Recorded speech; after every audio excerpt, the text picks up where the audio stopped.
end of November, I went to the wheel WOD, and these adaptive athletes are absolutely incredible. I was extremely inspired, and I came back just with the most gratitude I've ever felt in my whole life. Just grateful for literally every possible thing in my life. And everybody at Wheelwad was extremely grateful too. More grateful with having less than most, or being in a worse situation, or facing more adversity than 90% of the population. Hmm. And that was extremely inspiring. And what sucked about Wheelwad was there was quite a few athletes who weren't able to make it out because it's expensive and not a lot of these athletes have sponsors. um, it's hard to find volunteers for this event as well. And a lot of the people watching were family or close friends of the people competing, rather than other people who are invested in the athletes at Wheelwad. So for example, I worked with Brett Palzer. I'm his coach. He's in seated two.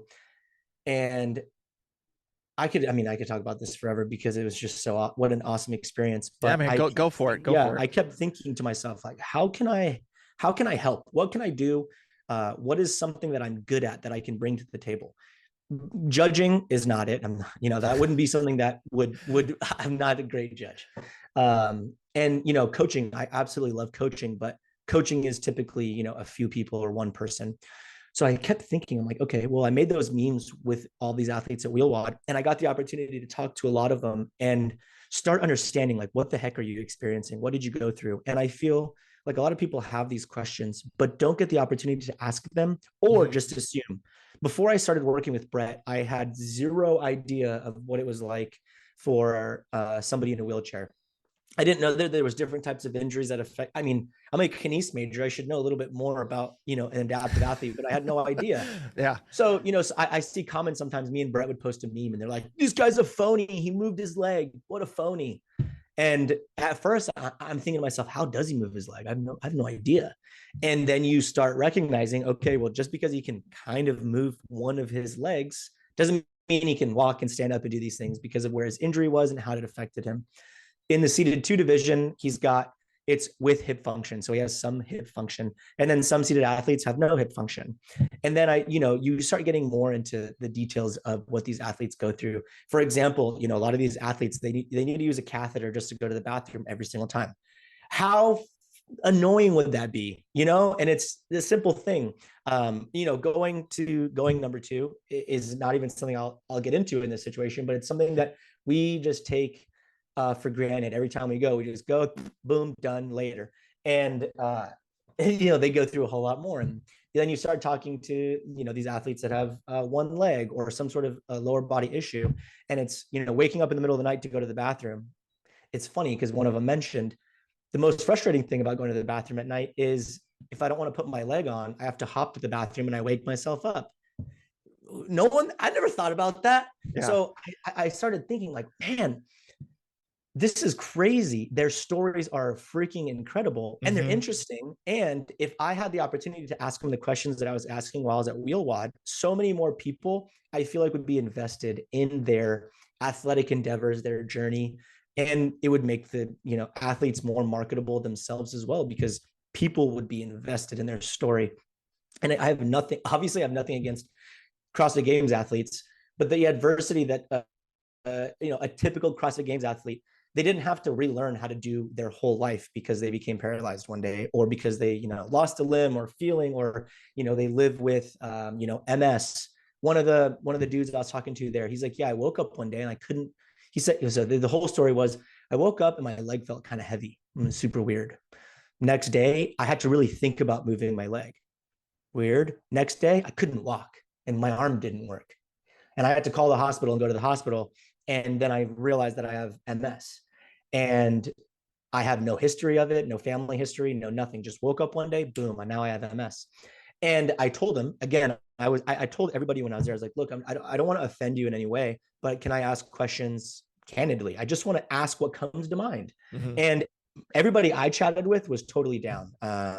So this guy, I was like, hey man, what division are you in? And he's like, neuro. And I don't remember if it was neuro, moderate. I don't remember the moderate, major. There's, I don't remember. There's another one, minor. I don't remember which one what he was in. And I was like, okay, you're in the neuro division. Why? You look just like me. It doesn't look like you have any issues exercising. Can you give me more details on like, what brings you into this division? And he said, well, a lot of times after I work out, I can't control my body. It might feel like I'm on fire. Things happen, like I have like convulsions, whatever. And I said, oh, I think I did see you getting, iced down after that event. Can I record you the next time I see that happening? And he said, yeah, for sure. And it's crazy. He finishes this event and he says it typically happens when he goes really, really hard. He's got to get dragged off the floor. He's, shaking like crazy and he can't control himself. The entire medical staff is putting ice bags on him.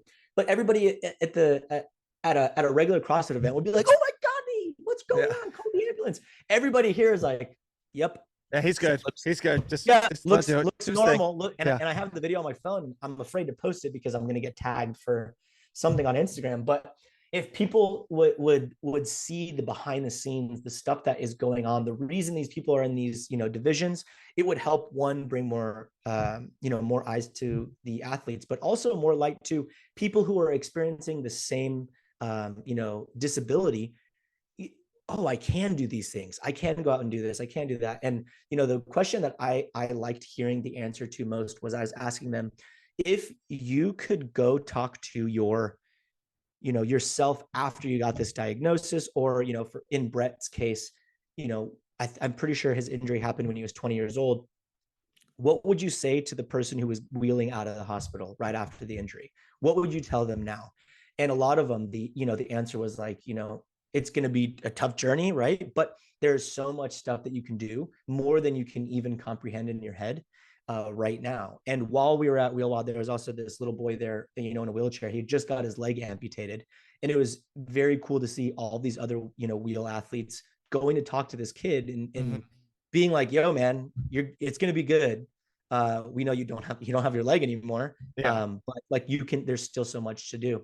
So, Equip Products helps these events quite a bit.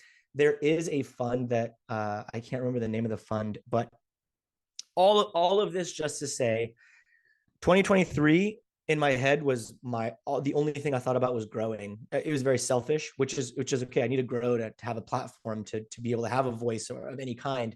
So my goal for 2024 is giving. How much can I give? What can I do? And how can I use the platform that I have to do something that's fun and exciting, but and still help. So because the video should be out, I'm going to do a behind the scenes raw, not a ton of edits, of day in the life of some of these adaptive athletes. So people can see the things that they go through, the things that they experience, what life looks like with that disability. Just kind of old school Savan videos of he shows up to Rich Froning's house, opens the garage, and it's like, what's up? What are you doing? This is the workout I'm doing. This is what I'm about to eat. And just chilling, and you get to be in that person's home and get to know them. And then here's my favorite part. We're then going to take the adaptive athlete to a CrossFit Games or CrossFit semifinals athlete, and have that CrossFit Games or semifinal athlete try to do an event or workouts or pieces of a workout as if they were the adaptive athlete. And then, talk to the camera and tell them their experience. So people can really understand how freaking hard it is to do a lot of these movements and, or, any of these things that they do with the disability. One example is Victor. He's got one arm. He does one arm rope climbs. How freaking awesome is it going to be to watch a CrossFit Games athlete try to complete a workout with one arm rope climbs? They may be able to do it, right? They may be strong enough and have a strong enough grip, but it's not something they have to always do in every workout they do. So I think, and I hope, people will be invested in their stories and want to learn more about them. And we're gonna raise money for that fund through my real estate agent. He's already told me, he said every sale we get the entire year, we're gonna donate a percentage to. I should just look up the fund real quick, to be honest. The fund, and the fund is gonna, yeah. So the guy that you interviewed, was that Brett Horchar? Is it Horchar? Are you talking about Brett with MS? Yes. Yes, that's Brett. But then I'm also talking about Brett Palzer, who's a seated athlete. Oh, okay. So I actually interviewed Brett MS with Okay. on my podcast, and he actually said the amount of hate that he gets, that people like just talk shit about him, like saying like, "Oh, you don't have this disease, you're perfectly fine," is like so much. He gets like a lot in the comments or like DMs and stuff like that. It's insane the amount of hate that this guy gets for a disease that like no one else really sees except for him and like everyone else. Right. What's crazy too is I talked to another lady with MS, and she mentioned that they have to do essentially chemotherapy drugs every 6 months to hold the progression of MS, which again, I know nothing about any of these athletes, which was interesting to go to this competition and really learn. And again, everyone was very open and just talking about their experiences and what they go through. The fund is called Team Sum Assembly Required. So that's the idea for 2024. I want to try to do at least one of them a month, meet up with one of the adaptive athletes and do that. I have 2 lined up so far. Hopefully the first one does good, and these will be long form videos on YouTube. And in the description they'll be telling people exactly what how to support, what you can do. And then obviously I'm going to try to convince Paper Street Coffee, Podium, everybody that I can think of to go to the event. Podium was actually there this year, which was cool. Awesome. And just if we can just get more the bigger the brands we can get as well from CrossFit to the event, the more likely I feel like people will show up. Even if it's like, okay, well, I want to go try on these clothes. Well, I'm here. I might as well watch some of the events. My wheels are just turning on. How can we get more people here to support these athletes? And then I was talking to some of the blind athletes, and I told them, I said, how the heck are you guys not sponsored by Sunglass Company? You are literally wearing sunglasses 24/7. It doesn't make any sense that a sunglasses company would not hit you up to sponsor you to wear sunglasses. You'd be wearing them all day long, Yeah. So yeah, that's the goal, Yeah. 2024. You got to hit up Good R or like Blenders or something like that to get those guys to sponsor some of those people. I'm hoping once we get the ball rolling, people will see it and be interested in donating. I mean, because this fund, it's a 501c or whatever they call that.